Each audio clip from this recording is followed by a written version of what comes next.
Assalamualaikum warahmatullahi wabarakatuh. Kami dari kelompok 5 akan memaparkan materi mengenai pembiayaan bebas riba berbasis hutang. Nah, di kelompok 5 ini terdiri dari saya sendiri, Vivi Rahmawati Wafiro, dan juga rekan saya, Mbak Jihan Anissa Putri. Nah, langsung saja, Ge.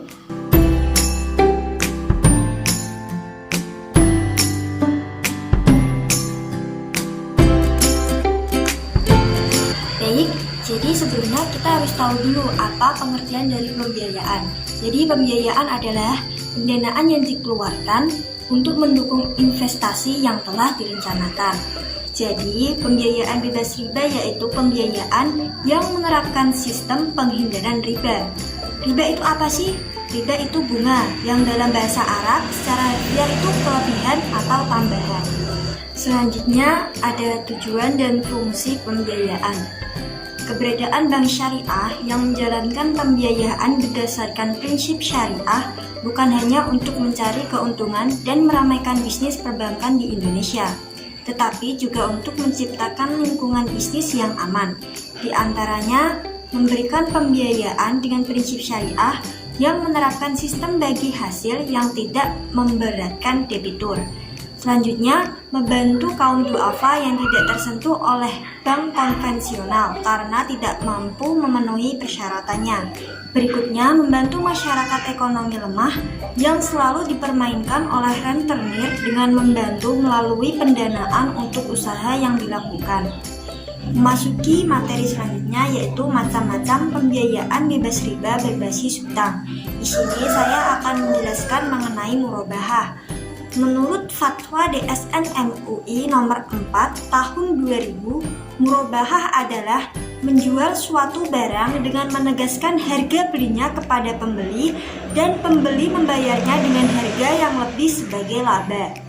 Jadi dapat disimpulkan, murabahah didefinisikan sebagai akad jual beli barang dengan menyatakan harga pokok dan keuntungan atau margin yang telah disepakati. Sebagai contoh dalam kasus ini, misalnya, saya membeli sapi seharga 15 juta. Biaya-biaya yang saya keluarkan untuk beternak sapi sebesar 1 juta. Lalu saya menjual kembali sapi saya 18 juta setelah mengatakan saya mengambil keuntungan sebesar 2 juta kepada pembeli. Bolehnya transaksi jual beli murabahah, asalkan memenuhi rukun-rukun dan syarat-syaratnya. Karena murabahah termasuk akad jual beli, jadi rukun murabahah itu sama dengan rukun jual beli. Yang pertama ada bai atau penjual. Yang kedua ada mushtari atau pembeli. Yang ketiga mabi atau barang yang akan diperjualbelikan. Yang keempat saman atau harga. Dan yang terakhir ijab qabul atau pernyataan timbang terima.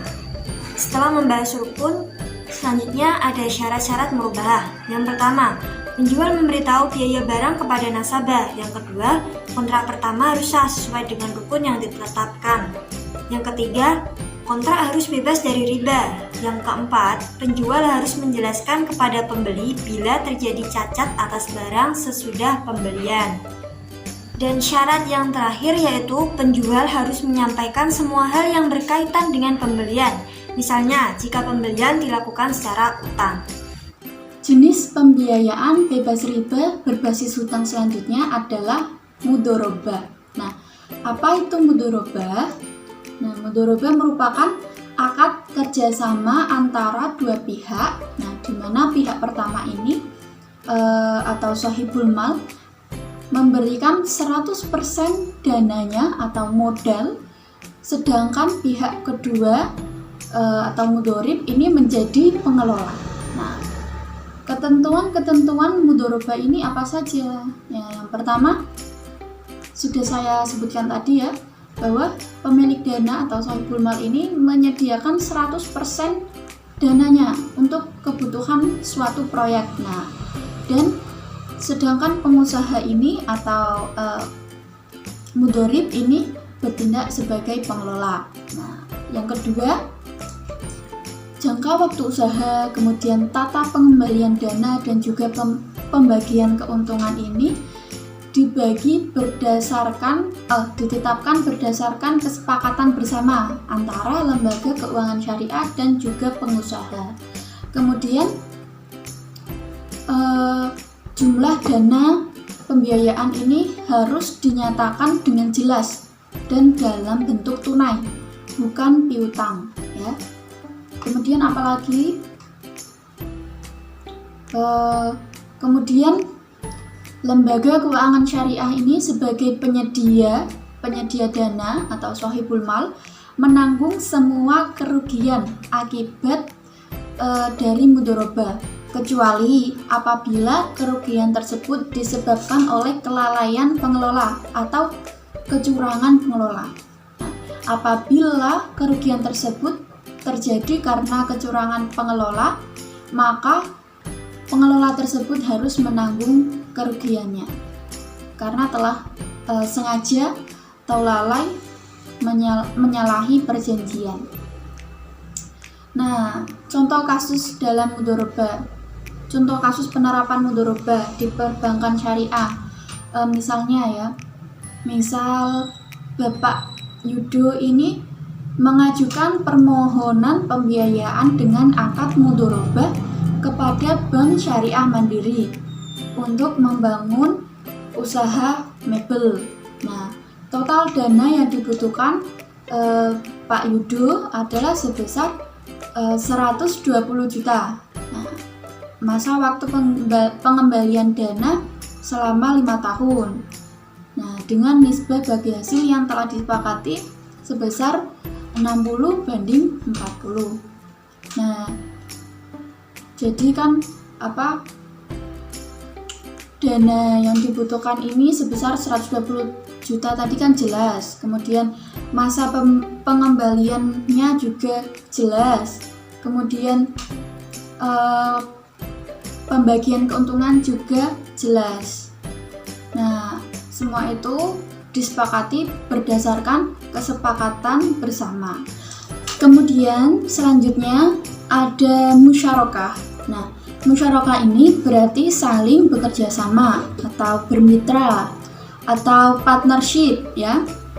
Secara istilah, musyarakah ini adalah pembiayaan berdasarkan atas kerjasama dua belah pihak atau lebih, di mana masing-masing pihak ini memberikan kontribusi dana masing-masing dengan ketentuan bahwa keuntungan dibagi berdasarkan nisbah yang telah disepakati. Nah, dan kerugian ini ditanggung oleh para pihak sesuai dengan partisipasi modal yang disertakan dalam usaha.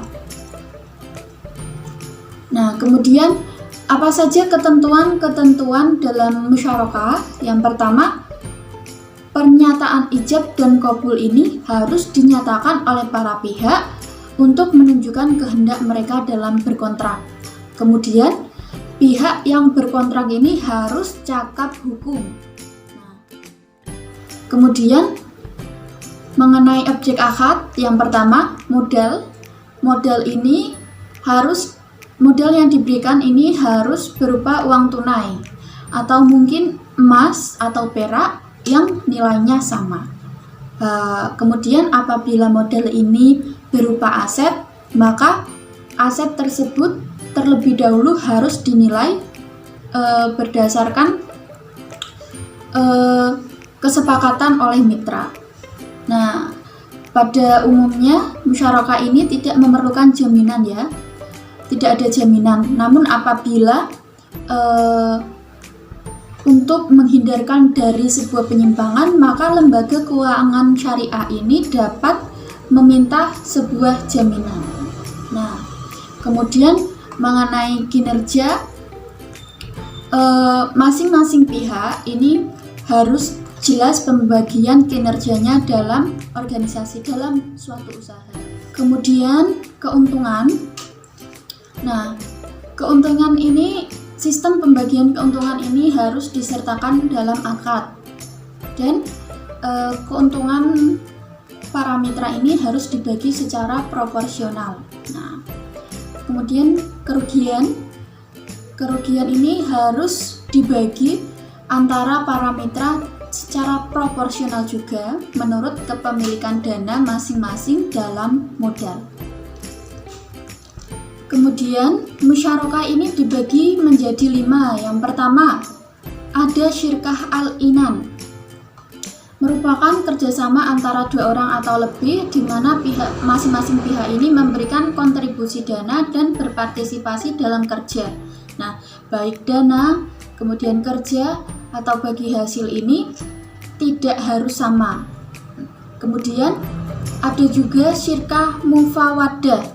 Nah, kalau syirkah mufawadah ini baik dana, kerja, dan bagi hasil ini harus sama, masing-masing pihaknya ini harus sama, harus dalam jumlah yang sama. Kemudian ada juga syirkah abdan atau akmal. Nah, merupakan kontrak kerjasama antara 2 orang atau lebih yang memiliki profesi sama untuk menerima pekerjaan secara bersama dan berbagi keuntungan dari pekerjaan tersebut. Kemudian ada juga syirkah wujuh. Nah, syirkah wujuh ini merupakan kontrak kerjasama antara 2 orang atau lebih di mana masing-masing pihak ini memiliki keahlian dalam bisnis tanpa modal. Mereka membeli barang secara kredit kemudian menjualnya secara tunai. Nah, keuntungan ini dibagi berdasarkan kontribusi jaminan kepada penyuplai. Kemudian ada syirkah mudharabah. Nah, penjelasan mengenai syirkah ini sama dengan mudharabah yang telah kami jelaskan sebelumnya. Nah, selain itu ada juga akad mudharabah yang menyatu dengan musyarakah atau dikenal dengan akad mudharabah musyarakah. Nah, pembiayaan ini telah dilegalisir melalui fatwa DSN MUI nomor 50/DSN MUI /3/2006 yang menyatakan bahwa ketentuan hukum mudharabah musyarakah boleh dilakukan oleh lembaga keuangan syariah karena merupakan bagian dari hukum mudharabah. Nah, kemudian akad yang digunakan adalah akad mudharabah dan akad musyarakah. Jadi perpaduan antara 2 akad tersebut. Kemudian lembaga keuangan syariah sebagai mudharib ini menyertakan modal dalam investasi bersama nasabah.